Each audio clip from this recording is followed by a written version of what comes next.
साथ ही श्रीमान मोहन भागवत जी ने जो कहा है हमारे सनातन हिंदुओं के लिए बहुत ही महत्वपूर्ण बात है।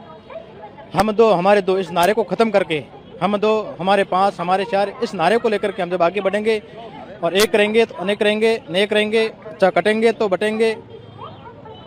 इसलिए मैं सभी सनातन धर्म प्रेमी महानुभावों से आह्वान करता हूं कि हमारी जनसंख्या ज़्यादा से ज़्यादा बढ़ाने की आप सभी सनातन धर्म प्रेमी महानुभाव कोशिश करें। माननीय श्री राष्ट्रीय स्वयंसेवक संचालक श्री मोहन भागवत जी ने जो कहा है कि अब हिंदुओं को 3 बच्चे पैदा करना चाहिए, अत्यंत उचित है और इसको सर्व हिंदू समाज को फॉलो करना चाहिए। हम दो हमारे दो, ये कांग्रेसी मानसिकता की नीति जो भारत में जन्म ली और जिसके माध्यम से हिंदुओं की घटती जनसंख्या और मजहबी आतंकवादियों की बढ़ती जनसंख्या पूरे विश्व के लिए चिंता का विषय बना हुआ है। जिहाद और फतवा को जन्म दे रहा है, हलाल और हलाला का उत्पीड़न पूरे देश में सुनाई दे रहा है। इसको अब रोका जाना चाहिए और ये तब रुकेगा जब हिंदू समाज संगठित होगा, मजबूत होगा और कम से कम 3 बच्चों को जन्म देगा। एक हिंदू की जिम्मेदारी है वो 3 बच्चों को जन्म दे और भारत में एक सुंदर वातावरण को पैदा करे। अन्यथा एक चच्चा, उनके 4 चच्ची, 40 बच्चों के नीति से पूरा भारत बर्बाद हो जाएगा।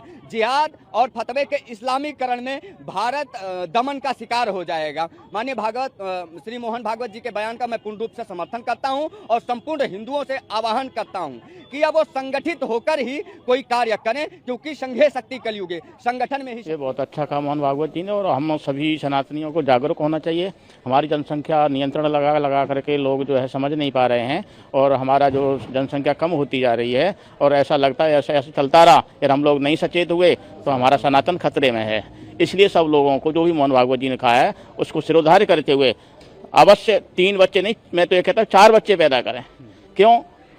धर्म की रक्षा के लिए 1 बच्चे की उपलब्धि जरूरी है और जब तक हम आत्मसमर्पण करके धर्म के लिए आगे नहीं आएंगे हमारा सनातन धर्म खतरे में है। इसलिए सभी से मेरी यही अपील है कि मोहन भागवत जी की बात को सिरोधार्य करते हुए जनसंख्या नियंत्रण पर हटा करके अवश्य 4-4 बच्चे हर सनातनी को पैदा करने चाहिए।